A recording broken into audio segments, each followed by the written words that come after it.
Conmigo Rodrigo García, él es candidato a defensor del pueblo. La Asamblea tiene entre hoy y mañana para escoger un defensor porque a la señora Lilia Herrera se le acaba su periodo mañana. Así es. Mañana es su último día de Así es, mañana es su último día, 31 de marzo, de acuerdo a lo que establece la Ley 7 de 1997. Hasta el 31 de marzo es su periodo. A partir del 1 de abril tiene que tomar posesión el próximo defensor del pueblo. 19 años de esta ley donde nació, se puede decir que amputada de ambos brazos. No tiene una fuerza para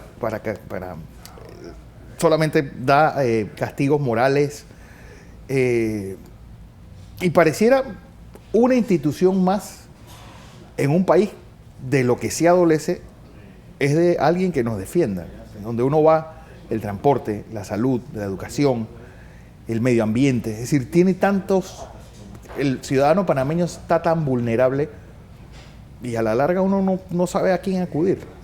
Hombre, como abogado yo te diría, Fernando, que una de las cosas más importantes que la Defensoría tiene y en esa ley hay que fortalecer es la labor aquella de las acciones y recursos judiciales.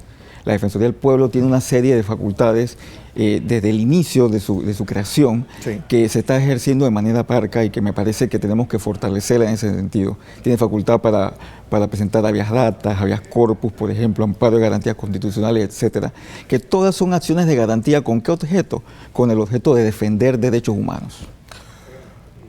Una institución obviamente traída de los países escandinavos donde hay una cultura social mucho más avanzada.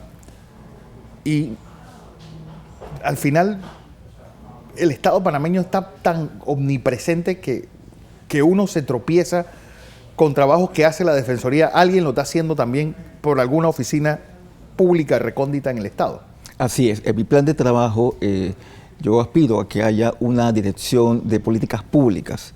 ¿Qué significa esto? Una dirección de coordinación con los diferentes entes del Estado, para que precisamente eso no ocurra, que haya iniciativas que chocan con iniciativas de otras instituciones, otras instancias correspondientes, tomando en cuenta que la labor de un defensor del pueblo con su naturaleza parlamentaria es fiscalización y orientación.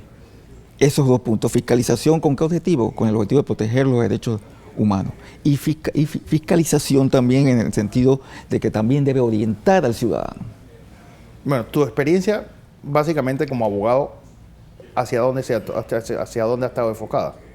Mi experiencia ha estado enfocada desde la parte sustantiva hasta la parte incluso administrativa y de control.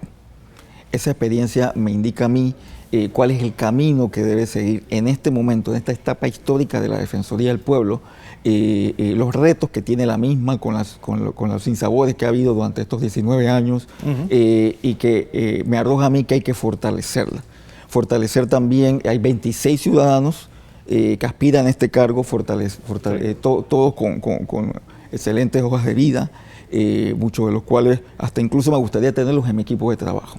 Pero a la larga, muchos de ellos sin ningún tipo de experiencia en lo relacionado a derechos humanos. Y hasta cuándo, ya por ejemplo pasó con el señor Harry Díaz en la Corte Suprema, lo dijo el propio señor Francisco Sierra cuando entró a la Junta Directiva del Canal.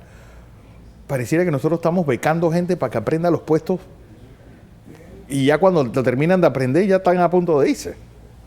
Sí, así es. Hay algunos candidatos que ya tienen un bagaje en tema de derechos humanos. Hay incluso un exmiembro del Comité de Derechos Humanos de Naciones Unidas, que es uno de los candidatos que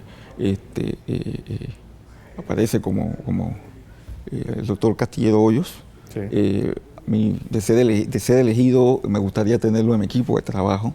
Nos parece que es una persona que a nivel internacional y a nivel nacional tiene un bagaje en ese sentido. ¿Hasta cuándo? Es decir, eso va a ser un puesto político. Porque lo que pasa es que obviamente como lo escoge la Asamblea, sí, si no llegas de la mano de un mono gordo, ni vayas. Lo que pasa es que la Defensoría del Pueblo tiene una naturaleza parlamentaria. Y como tal, por su naturaleza parlamentaria, el Parlamento es un órgano por excelencia político. E incluso eso genera un mecanismo de control interno porque sí, ahí están representadas todas las corrientes políticas. E incluso el fenómeno que existe en la actualidad, que hay diferentes bancadas y hay diferentes grupos dentro de esas bancadas. Sí, pero estamos enfocando, tal vez, mirándolo todo como si la Asamblea realmente representase al país. Y hay, bueno, más o menos la mitad de la población no está inscrita en un partido político. Muchos de los que están inscritos en partidos políticos, yo creo que no se acuerdan exactamente en cuál partido están inscritos en este momento. Así que, ¿sabes? El mundo político lo único que ha hecho es contaminar instituciones que están llamadas exactamente a preservar los derechos del hombre de a pie, el hombre indefenso que no tiene pues quien saque la cara por él. Así es. En estos 17 años de estar en la Defensoría del Pueblo, una de las cosas que pienso llevar adelante es ese acercamiento con los miembros de sociedad civil organizada, incluso no organizada, las comunidades, llevar a la Defensoría la presencia de las comunidades y demás, porque es un mecanismo de control interno. Hay muchas defensorías, muchas de las defensorías de México, las comisiones nacionales de derechos humanos que tienen una especie de consejo consultivo de la sociedad civil, porque hay que llevarla a aquello. Este es el momento histórico de llevarlo a las cosas como aquellas, ¿no? Precisamente por lo que comentas en el tema de la parte política. Si bien la naturaleza parlamentaria le genera que el órgano que decide quién es el defensor del pueblo es un órgano evidentemente político, donde hay representación de otra naturaleza política, sí es cierto que tiene que ir también de la mano con la sociedad civil. Y eso crea una balanza para los objetivos que debe desarrollar la Defensoría del Pueblo. Fortalecimiento técnico, un plan nacional de derechos humanos. Ese plan nacional de derechos humanos implica un diagnóstico de la situación de cada uno de los derechos humanos, por tema y por región del país. Y obviamente, es decir, ese leviatán que es el gobierno te dejará avanzar en ese plan que tú dices. Definitivamente que una tarea titánica es temas como presupuesto, por ejemplo. Pero sin aumentar la burocracia ya existente, ya estamos hablando de una institución de más de 280 funcionarios y que tiene presencia a nivel nacional. Más la sede central, en 11 regionales, definitivamente que la sede central ya no es esta, ¿no? No, ya no es esta, está en Plaza Ágora, vía transísmica.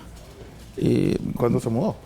Aproximadamente en el mes de enero, recientemente. Bueno. No me queda más que desearte la mejor de las suertes. Gracias. Obviamente te conozco incluso en el trabajo en la Defensoría del Pueblo. Gracias. Así que, bueno, a ver qué pasa en esa escogencia.